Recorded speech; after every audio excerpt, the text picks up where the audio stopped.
या अल्लाह उन्हें करवट करवट जन्नत नसीब फरमा। या अल्लाह उन जैसी औरत को जन्नतुल फिरदौस में मकाम अता फरमा।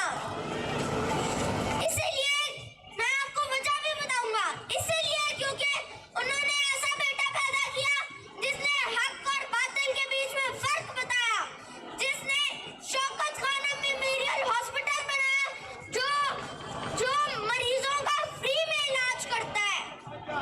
सो बहुत शुक्रिया या अल्लाह, आपने हमें ऐसी औरत भी दी और ऐसी औरत आती है हमारी दुनिया में तो फिर हमारी दुनिया बहुत पीसफुल हो जाएगी। बहुत शुक्रिया। जबरदस्त अब्दुल्ला, जबरदस्त। हमारे बच्चे भी खान साहब ने सियासी कर दिए हैं और मैं अपनी खवातीन